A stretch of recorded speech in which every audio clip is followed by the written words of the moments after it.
Saya kayak nggak asing mukanya ini. Ini senior saya di kampus waktu saya masih kuliah jurnalistik ini. Masya Allah. Ya silakan Mas. Antum setengah apa kan? Lu apa ini fakultasnya? PAI ya, Masya Allah. Gimana kabar? Antum tinggal di sini ya? Oh ya, kok kenapa mau keluar? Mau kemana? Mau ngantar anak lomba. Oh, ngantar anak lomba, luar biasa. Ya, ini namanya Mas Homsan. Beliau kuliah di kampus yang sama tempat saya kuliah, tapi beliau lebih senior. Tahun berapa dulu? Tahun 2000 berapa? 2007 ya. Masya Allah. Ya, salam buat keluarga dulu ya. Masya Allah. Selamat Pak Irfan juga sana ya. Masya Allah, luar biasa. Kita harus ngapain sekarang? Baik. Ada seorang sahabiah namanya Maimunah. Dia ini juga sahabiah yang mulia dan dia seorang pembantu orang yang paling mulia, pembantu Nabi SAW. Ini hadis ini dikeluarkan oleh Imam Ahmad dalam Musnad yang terkenal dengan hadis Maimunah. Suatu hari dalam sebuah kajian pematerinya Nabi SAW, pembantu ini angkat tangan, interupsi.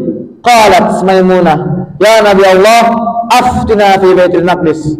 Wahai Nabi Allah, berikanlah kami fatwa tentang Baitul Maqdis. Instruksi Baitul Maqdis. Kami harus ngapain? Saya. Kok pembantu membahas Baitul Maqdis? Pak, tahu gak Pak? Ketika dari masa hidup, Baitul Maqdis ini adalah isu pusat konflik geopolitik dunia hari itu. Palestina itu sedang dikuasai oleh Romawi, diperebutkan oleh Persia dan Romawi hari itu. Itu isu besar. Itu isu yang tidak dibahas oleh ibu-ibu rumahan. Kalau sekarang misalnya ibu-ibu, pernah nggak ibu-ibu lagi ngumpul, lagi ngobrol, ngebahas masalah Rusia lawan Ukraina? Pernah nggak Bu?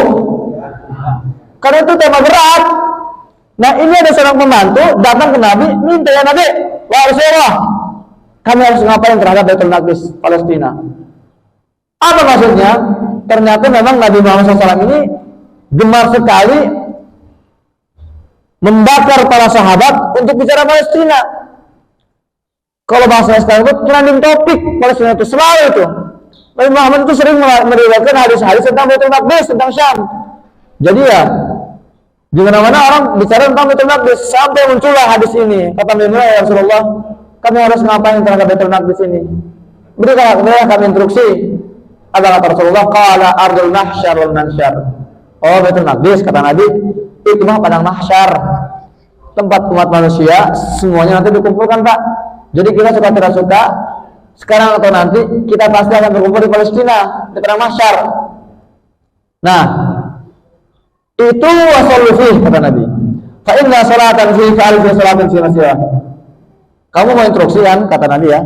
Datang kalian semua para sahabat ke Baitul Maqdis Palestina, belaskan Baitul Maqdis dari penjajahan Romawi dan salatlah di sana. Karena barang siapa salat di Baitul Maqdis itu pahalanya 1000 kali salat di masjid biasa. Masya Allah. Salat 2 rakaat di Masjid Al-Aqsa, Pak. Allahu Akbar 2 rakaat.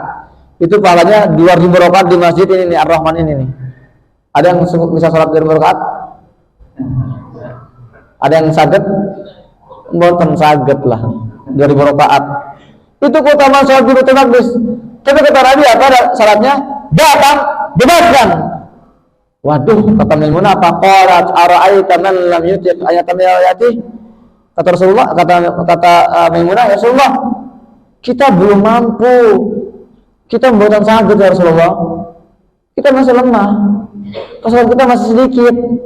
Suruh lawan Romawi yang sedang menguasai dunia, yang punya ratusan ribu tentara. Kita nggak bisa.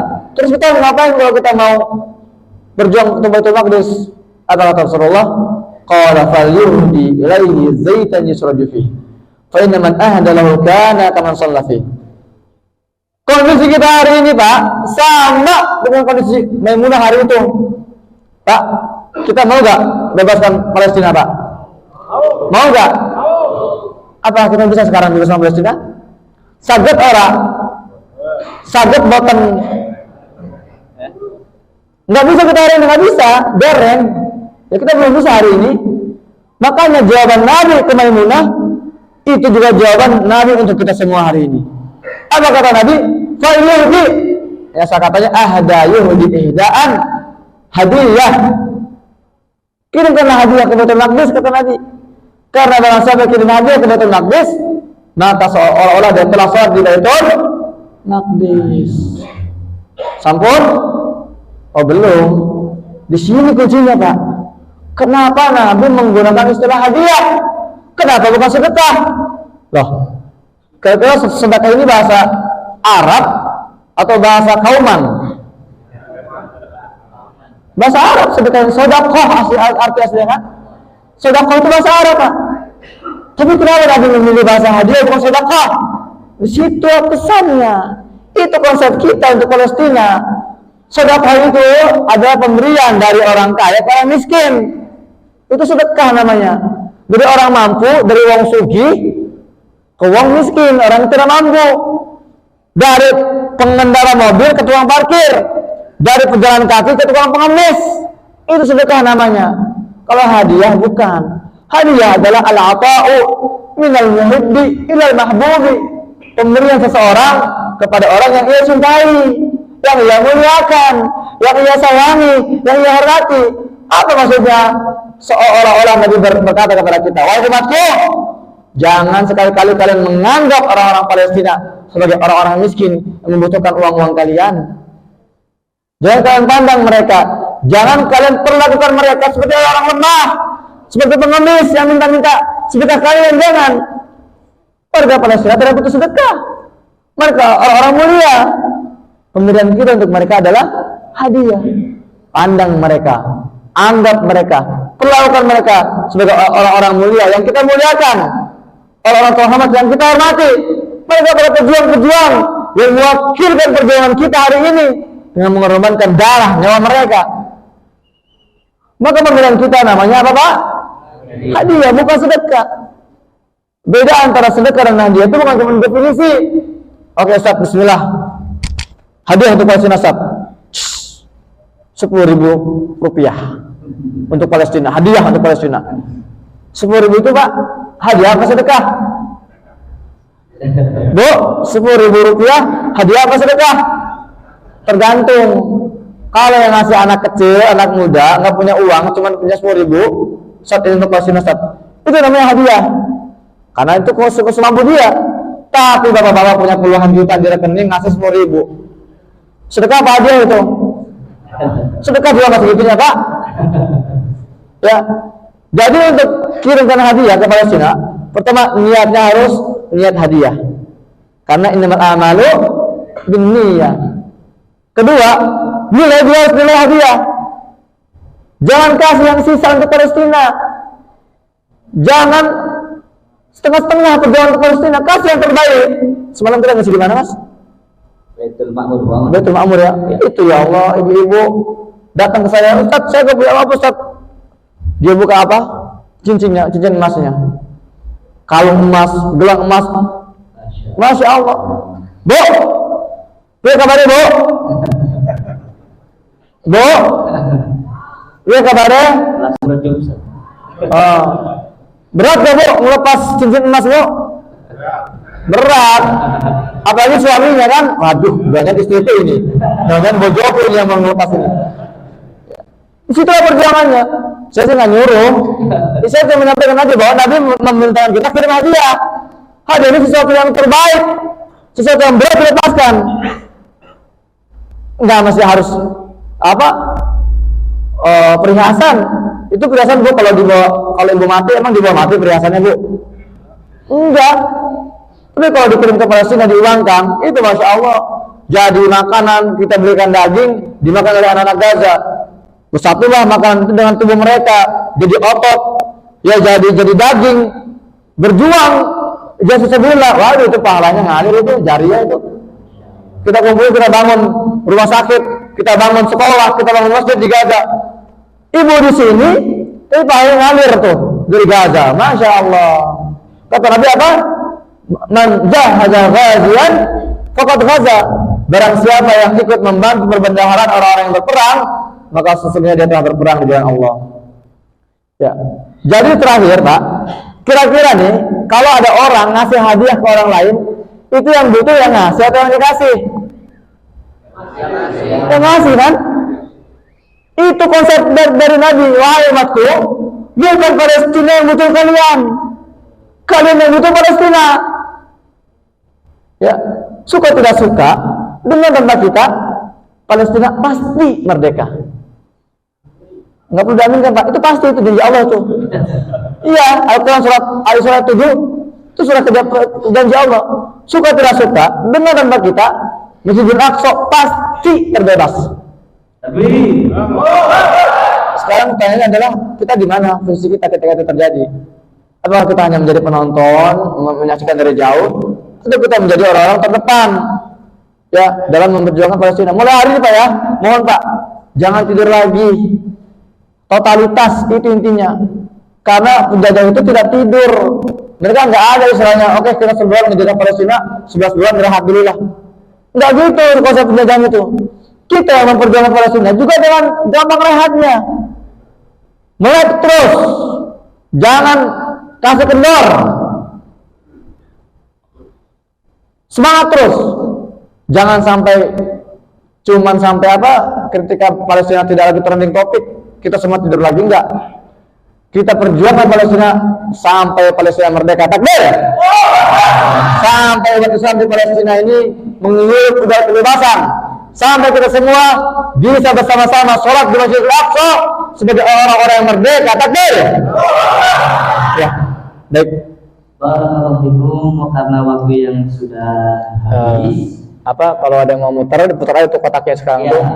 Dan sekarang video yang apa yang 5 menit diputar aja. Video melarang ya. Video apa coba? Dimulai diputarkan karena takut salahnya. Video kompilasi. Lagi kami mengedukasi dulu yang kemarin beserta INH untuk menjadikan Palestina bagian dari akidah kita, menjadikan Palestina bagian dari perjuangan kita. Perjuangan ini panjang Pak. Jadi bukan kita terus menuntut bapak-bapak terus pergi berangkat ke Palestina hari ini karena Abu Ubaidah dan pasukannya jauh lebih kuat gitu Pak. Tapi bisa jadi anak-anak kita, generasi-generasi kita yang di rumah hari ini mulai terangkat kecintaan terhadap Palestina. Satu kaidah yang sungguh luar biasa dan semoga menjadi motivasi kita. Hari ini kita dikumpulkan oleh Allah Subhanahu wa taala dalam satu kata untuk kemerdekaan dan kebebasan Palestina. Min huna dari masjid kauman ini kita mulai. Wa fil aqsa wal kaki, dan insyaallah kita akan berkumpul di Al-Aqsa. Takbir. Maka tolong jangan muslim dan tolong menjadi muslim yang cerdas. Bicara Palestina itu adalah perjuangan yang sangat panjang. Persiapkan dan lakukan dengan kesadaran yang baik, bukan soal sekedar teriak-teriak, bukan hanya soal sekedar semangat mendukung tidak, tapi itu adalah manajemen. Sekali lagi, perjuangan ini harus dimanage dengan sebaik-baiknya. Maka begitu pula konsepnya, ya. Apa yang diberikan Bapak Ibu semuanya barangkali hari ini mau menyampaikan hadiah terbaik untuk Palestina yang akan kita bawa, dan beliau sudah mulai menyusun program Ustaz ya. Program terdekat apa Ustaz? Rehabilitasi. Ada 3 hal. Pertama, rehabilitasi psikologi anak-anak yang trauma. Kedua, rehabilitasi energi. Kita kan listrik kita kan sudah mati, sudah hancur infrastrukturnya Pak. Kita sudah siapkan. Kita akan kirim solar panel sebanyak-banyaknya ke Gaza untuk memberikan listrik ke Gaza. Ketiga, rehabilitasi air, desalinasi air laut menjadi air minum. Kita sudah punya alatnya insyaallah. Ya, kita akan terbangkan begitu agar selesai. Kalau sekarang kita kirim logistik buru-buru sekarang nggak bisa Pak. Sekarang ada 15.000 kontainer bantuan yang mandek di Rafah yang nggak bisa masuk. Ya, maka insyaallah untuk recovery itu lebih panjang dan membutuhkan dana yang lebih besar. Maka disitulah PR kita. Ya, kita bersama-sama untuk membangun Gaza. Kalau musuh itu menghancurkan masjid-masjid di Gaza, kita akan membangun kembali masjid-masjid itu insyaallah taala. Maka